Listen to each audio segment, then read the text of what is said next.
Friends, আমি রিমি। তো আমার ইউটিউব চ্যানেল রিমির কাহিনীতে তোমাদের সকলকে ওয়েলকাম। কেমন আছো সবাই তোমরা? আশা করি খুব ভালো আছো। তো আজকে একটা ছোট্ট ট্যুর আছে মুর্শিদাবাদ লালবাগে।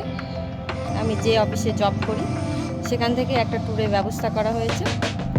তো চলো দেখি কে কে গেলাম আমরা সেখানে, আর আমাদের কোথায় কোথায় ঘুরলাম সেই সব অভিজ্ঞতা তোমাদের সাথে শেয়ার করব।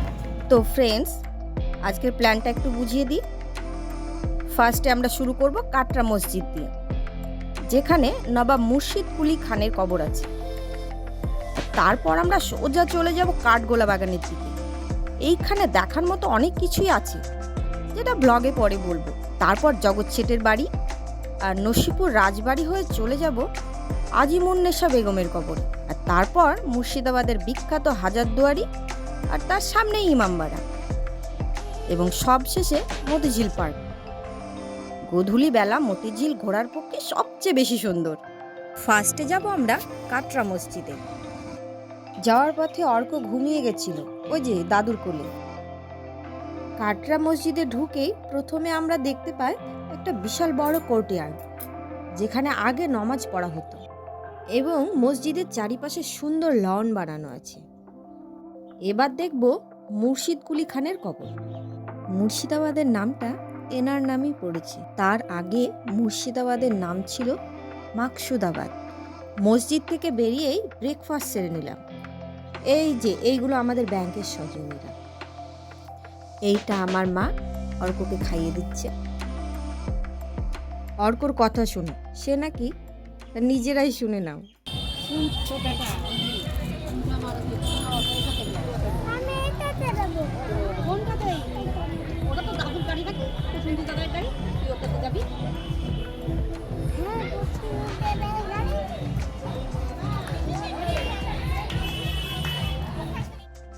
এবার কাঠগোলা বাগান। এইখানে টিকিট নিয়ে আমরা সবাই ভেতরে চলে গেলাম। এখানে কি কি দেখার মতো আছে চলো তোমাদের দেখাই। এইটা একটা সিক্রেট টানেল, যেটা আগে হাজারদুয়ারি যেত, কিন্তু এখন ভেঙে গিয়ে গঙ্গার জলে ভর্তি হয়ে গেছে। কি সুন্দর মাছ আর কি সুন্দর জায়গাটা, ভিড় বাদ দিলে শান্তিপূর্ণ জায়গা। উফ, দারুণ। এটা একটা বাগান বাড়ি, এবং এটা বিশাল বড় জায়গা ঘিরে আছে। এর ভিতরে একটা জৈন মন্দির আছে। আজকে ভিড় খুব বেশি, তবুও যেন একটা শান্তির অনুভূতি হচ্ছে। এই আমরা সবাই এবার এগিয়ে যাচ্ছি।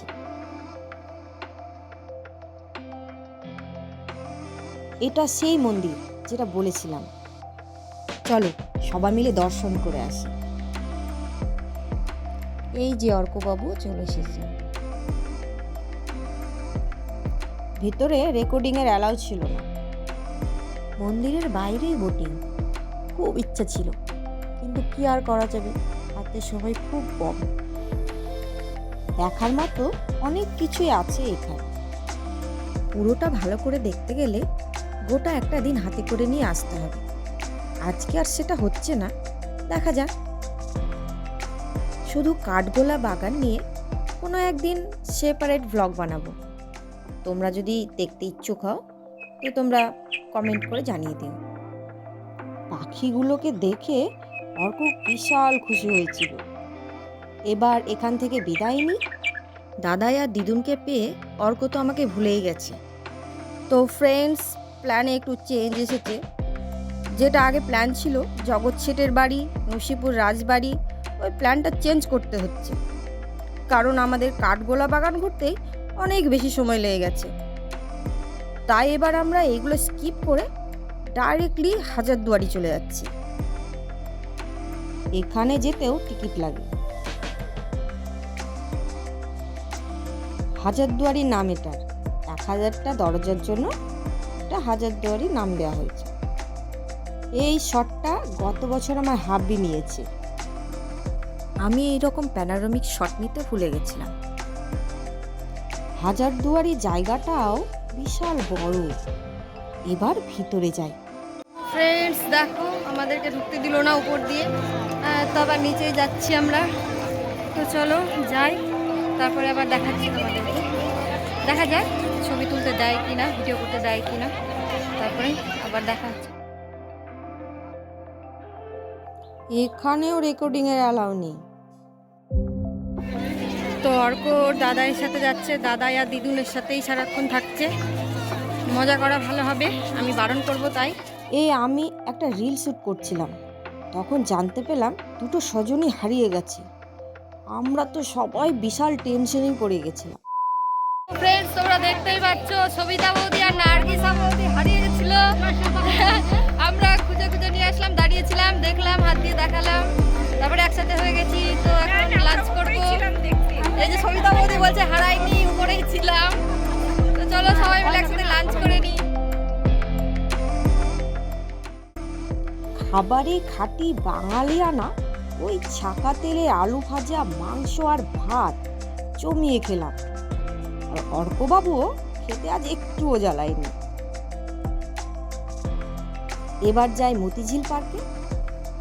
ঢোকার পথেই সারিবদ্ধ খেলনার দোকান। অর্কর যেন লটারি লেগে গেছে, কিছু না কিনে তো সে এখান থেকে যাবেই না। শেষ পর্যন্ত ওকে একটা বেলুন কিনে দিতেই হলো। এবার খুব খুশি। এখানে যেতেও টিকিট লাগে, ওই যে দুষ্টু বেলুনটা নিয়ে। দেখতে পাচ্ছ আমরা পার্কে ঢুকে গেছি। তো এখন পার্ক ঘুরে ঘুরে দেখব, তোমরাও দেখো। এই সেই মতিঝিল। আগের দিনে নবাব এখানে রেস্ট করতে আসতো। এটা অবশ্য নতুন পার্ক, সেই যুগের আসলটা আর নেই, শুধু একটা মসজিদ বেঁচে আছে। বেরোনোর সময় থাকলে দেখাবো।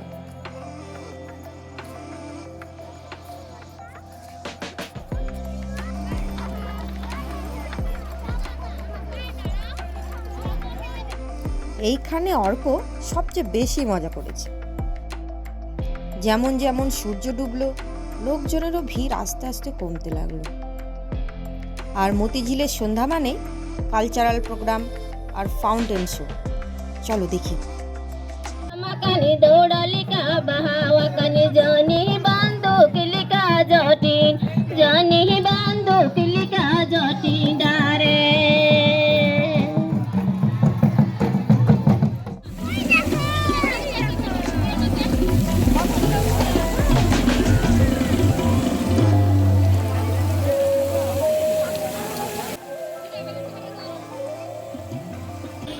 বেরিয়ে আবার খেলা।